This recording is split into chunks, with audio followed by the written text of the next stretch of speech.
我研究生畢業入行做實習記者，就在這裡。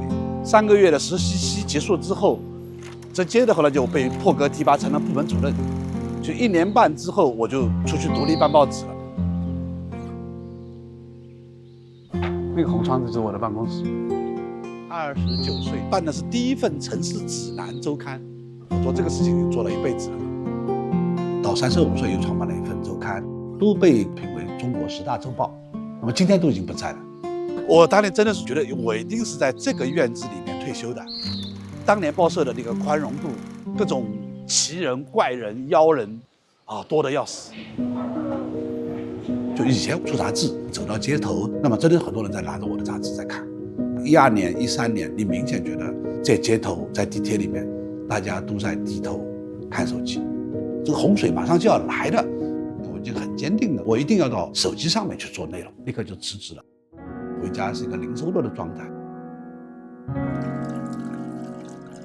在油管上面沒日沒夜的學習了數以萬計的視頻，但後來是比較幸運，拿到了第一筆投資。這就是我們一條創辦的這個地方。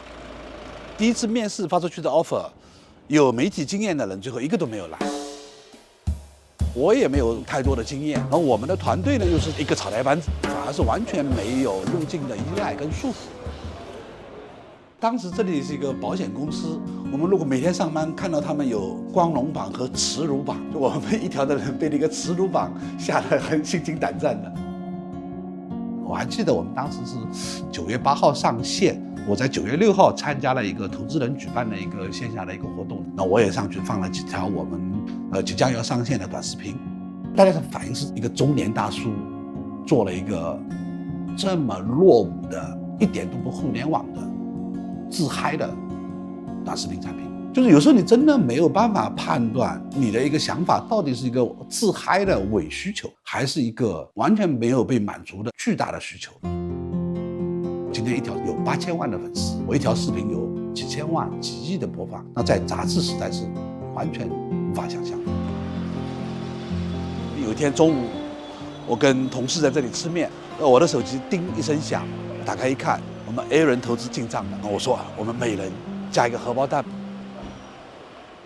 我們後來就總結叫轉型不轉行，載體變了，但我這個行當其實沒有改變，我還是採訪過去的那些人。但如果我們做的是快節奏的視頻、娛樂的視頻，那其實我就徹底轉行了。當時也是有投資熱潮，我們也做過很多的這個業務吧，做的失敗的本質上都是我們轉了行了。2023年左右，我開始覺得又有一個新的變化來了。有一天我就突然意識到，我們在手機上刷到的短視頻90%以上都是個人 IP 發出来的。今天是一個算法時代，那麼算法核心的多了一個東西叫互動率，就沒有人給你點讚評論，平台就不会給你流量。誰最能拿到流量？真實的個人。一條的內容還是非常的稀缺，它其實沒有受到衝擊。就我們當時旗下有一個美食的公眾號叫美食台，受到那些美食達人的巨大的衝擊。那後來我們就是用美食台的原班人馬、原班的嘉賓推出了叫老楊廚房。我跟他在一起胖了30斤了，從0開始1個月就突破了100萬粉絲，單條視頻的播放量過億。這個案例讓我們意識到，個人 IP 的時代已經來臨，但是我們並不需要去學習網紅模式，我們把美食台換成了一個有活人感的老楊廚房，跟我們過去風格是完全一樣。它拿到了很高的互动率和很高的流量。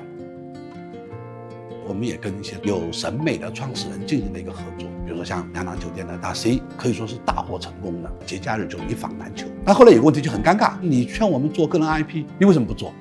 其實性格還是希望躲在後面的。然後後來有一個下午說算了，明天就拍吧。我的個人 IP 上線，到今天1年多的時間，有200多萬的粉絲。做個人 IP 對於我個人來講，心理挑戰是非常非常大的。我後來勸很多朋友，我說你一定要做，但是呢，你可以用你自己喜歡的方式去做。你在這個移動互聯網裡沒有存在感，可以說你是慢性自殺。內容電商上半場我可以稱之為網紅的時代，下半場我可以稱之為優質內容的時代。你不願意出來，也不代表你可以不做優質的內容，要去做有故事的內容，真實的讀者願意點讚、轉發、評論的內容，不是那種營銷式的廣告。而優質的內容，其實它是一套有方法論的。然後後來我就做了一个梳理，就形成了这样一本书，关于做号的全流程的拆解，就一个字一个字写出来。我这本书里面讲的很核心的一个就是，你千万不要去学网红。所以你唯一的一个竞争的优势就是你的核心的那个专业的能力。我们有个学员是卖设计师家具的，他拍一条短视频可能只有3-5千的阅读，给他带来了几十万的销售。我们有个学员是在安徽开很好的民宿的，他的那个账号的粉絲只有幾千個，入駐率常年是90%以上。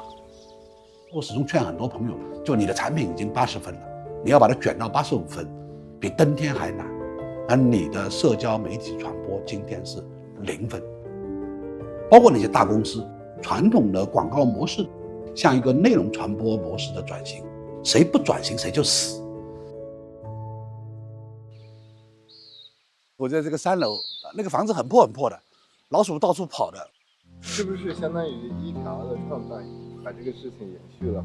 對的，一條就是從內容上完全延續了以前我在這個院子裡做了10多年的那部分的內容。紙質的報紙雜誌它就消亡了，但是我們用互聯網視頻，可能今天用個人 IP 的形式還是可以把它延續下來。